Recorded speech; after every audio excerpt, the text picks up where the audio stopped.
स्नेटेकर्स F test for ratio of variances.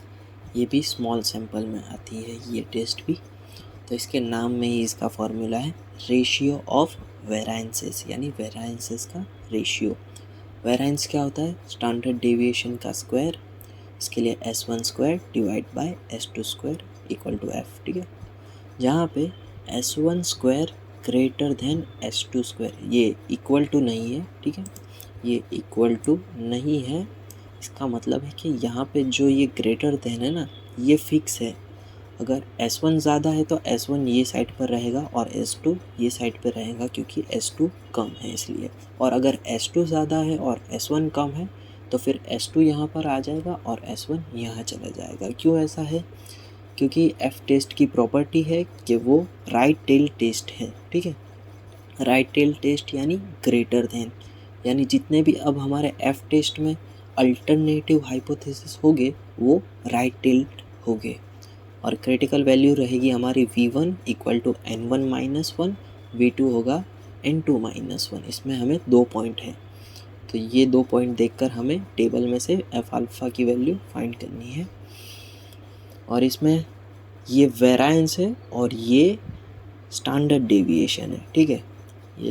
ये हमारे variance की फॉर्मूला है N1 S1 square divide bye N1 minus 1, और ये वेराइंस 2 की फॉर्मूला है N2 S2 square divide bye N2 minus 1। और ये फॉर्मूला है वेराइंस की, ठीक है। जो हमारा स्टैंडर्ड डेविएशन की जो फॉर्मूला थी ना, वो चैप्टर 3 में उसी का है, बस स्क्वायर कर दिया है दोनों साइड पर। तो स्क्वायर कर दिया, इसके लिए यहाँ से अंडर रूट कैंसिल हो गया और यहाँ पे एक चेंज है जो है -1 आ जाएगा यहाँ पे, और इसमें भी y माइनस वाई बार पे यहाँ पर भी -1 आ जाएगा। और इसको आइडेंटिफाई कैसे करेंगे? क्वेश्चन के लास्ट में अगर हमें क्रिटिकल वैल्यू दी गई है और उसमें अगर f लिखा है तो सिर्फ यही टेस्ट होगी, इसका कोई वेरिएशन नहीं, ये एक ही टेस्ट है एफ टेस्ट। और इसमें n हमारा 30 से कम होगा और N1 और N2 दो n दिए गए होंगे और 2 स्टैंडर्ड डेविएशन दिए गए होंगे और 2 सैंपल ये वर्ड आता होगा सवाल में, ठीक है। तो पहले ये देख लेते हैं। इन 2 independent sample of sizes 8 and 10, तो इसमें हमें N1 और N2 मिल गया है। The sum of squares of deviations, ये word the sum of squares of deviations का वर्ड हमने पहले भी कहीं, शायद ये वर्ड था क्या, 3rd चैप्टर में हमने देखा था, लास्ट के 3 टॉपिक में से कहीं था वो, रिग्रेशन में या फिर कोरिलेशन कोएफिशिएंट में था, ऐसा ही वर्ड था। द सम ऑफ के बाद कुछ था, ये रहा, the sum of product of deviation, ये है प्रोडक्ट ऑफ डेविएशन और ये है the sum of square of deviation. तो प्रोडक्ट में ये वाली टर्म थी और स्क्वायर में हमें ये वाली टर्म दी गई है, ठीक है, ये वाली टर्म दी गई है। Of deviation of the sample values from the respective means were 84.4, 102.6, test whether the difference of variances of the population is significant or not, use a 0.05 level of significance। तो इसमें हमें ये दिया गया है। तो ये टेस्ट में भी हमें एक और चीज़ नहीं मिली है कि ये वैल्यू भी हमें दे सकते हैं, ठीक है।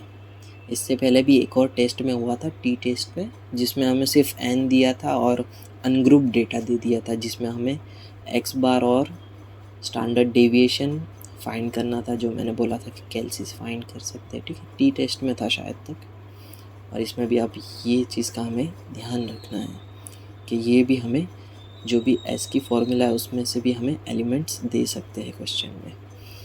तो हम क्या करेंगे, S1 वेराइंस फाइंड कर लेंगे, वेराइंस की फॉर्मूला रखेंगे और यही सब एलिमेंट्स पुट कर देंगे तो हमें आंसर मिल जाएगा। फिर इतना करने के बाद हम लिखेंगे sigma 1 square equal to sigma 2 square. क्यों लिखा है हमने? क्योंकि ये वेराइंस वाली है इसके लिए और इसमें 2 है इसके लिए, sigma 1 square equal to sigma 2 square लिखा है। That is the variance of two populations are equal, या फिर इस तरह से भी लिख सकते हो, there is no significant difference in variances. Alternative hypothesis हमारी क्या होगी?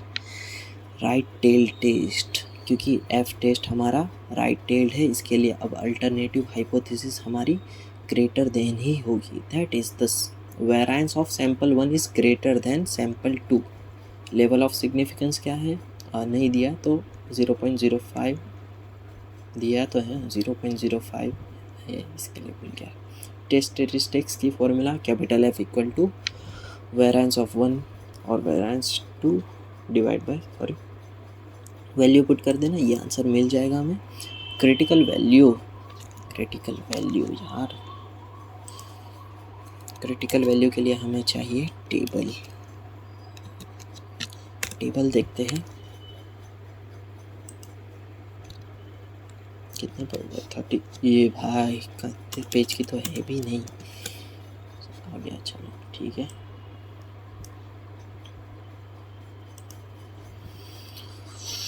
कौन सी थी यार, ये हटा दे, इसका काम हो गया ना।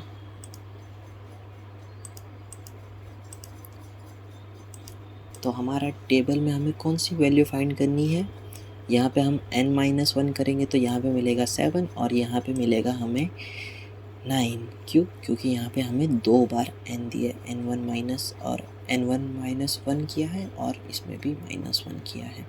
तो हमें देखना है v1 इक्वल टू 7 और v2 equal to 9। v1 equal to 7 and v2 equal to 9, 3.29 ये रख देंगे। फिर हम क्या करेंगे?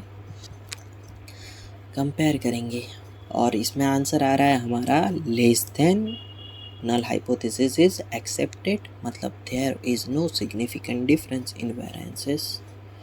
Question 2, the standard deviations calculated from two random samples of sizes 9 and 13। ये हमें n1 n2 दिया है और स्टैंडर्ड डेविएशन है हमारा 2.1 और 1.8 respectively. Can the sample regarded as drawn from the normal population with the same standard deviations। तो हमें n1 और s1 दिया है, तो यहाँ पे हमारी कंडीशंस मैच हो रही है। हाँ, n तो कम है, n1 n2 दिया गया है और s1 s2 है और 2 सैंपल है, सभी कंडीशन मैच हो रही है, यानी हमारी ये वाली टेस्ट है। f टेस्ट दिया हो तो कोई क्वेश्चन ही नहीं, यानी क्रिटिकल वैल्यू में अगर f लिखा हो तो पहले ये सब लिख देंगे और जो हमारी पहली फॉर्मूला थी वेरिएंस की उसमें सब वैल्यू पुट कर देंगे और हमारा आंसर ये आएगा। ये वाली फॉर्मूला यूज़ की है इसमें, ये वाली, और पहले वाले में ये वाली की थी, ठीक है। नल हाइपोथेसिस पे आते हैं। Sigma 1 square equal to sigma 2 square, मतलब there is variance of two populations are equal.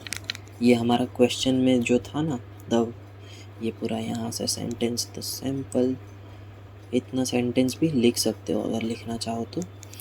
Alternative hypothesis में ग्रेटर देन, क्यों? क्योंकि राइट टेल टेस्ट है, इसके लिए sample 1 is greater than sample 2, तो ये वाली लिखो तो सही रहेगा, पर लास्ट में हमें ये लिखना ज़्यादा सही रहेगा। कुछ नहीं चलेगा, लिखने में तो वैसे भी लिखने का सब्जेक्ट नहीं है ये। Level of significance alpha equal to 0.05, f equal to s1 square divide by s2 square, value put करो, आंसर मिल जाएगा। n1 माइनस करना है हमें, तो यहाँ पे 9 और हमारा 13 था ना, तो इसके लिए हमें मिल रहा है 8 और 12। तो वापस देखते हैं क्या चाहिए इस बार। v1 equal to 8, v2 equal to 12, यहाँ से जाएगी 2.95 नहीं 85, हाँ 85, 2.85। चलो भाई अब जाओ तुम, 2.85, और यहाँ पर भी हमारा लेस देन एक्सेप्टेड। फिर हम लिख देंगे जो भी हमारा नल हाइपोथेसिस हमने लिखा है वो। ये यहाँ पे हमारा, हाँ एक और चीज़ दिखानी थी, ठीक है। हाँ ये भी देख लो, F test is one tailed, यानी राइट टेल टेस्ट है जो मैं बोल रहा था। भाई हट जा ना, अभी काम है, हट जा। हाँ तो ये हमारा पहला क्वेश्चन था, यही था हमने देखा। उसमें क्या था, अल्टरनेटिव हाइपोथेसिस आप देखते जाना, ग्रेटर देन, ये हमारा सेकंड क्वेश्चन था। ग्रेटर देन अल्टरनेटिव हाइपोथेसिस देखना अभी सिर्फ, ये भी ग्रेटर देन। फोर्थ क्वेश्चन, यहाँ पे भी ये प्रिंटिंग मिस्टेक है, ठीक है, ये प्रिंटिंग मिस्टेक है, यहाँ पे भी ग्रेटर देन आएगा, गलत नहीं बोल रहा हूँ मैं यहाँ पर भी ग्रेटर देन, ठीक है। ये सिक्स्थ क्वेश्चन, यहाँ पर भी ग्रेटर देन, यहाँ पर भी ग्रेटर देन। क्या, अच्छा ये टी टेस्ट है, ठीक है, ये एफ टेस्ट का सम टी टेस्ट से किया है, इसके लिए यहाँ पे इसको छोड़ो। यहाँ पे आते हैं, यहाँ पर भी ग्रेटर देन।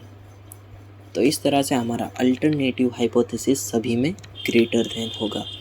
अब एक और चीज़ दिखाता हूँ जो बहुत ही अलग है और बायस्ड भी है, इसमें कर सकता हूँ क्या ड्राइंग। तो यहाँ पे देखना, डिसीजन लेस देन,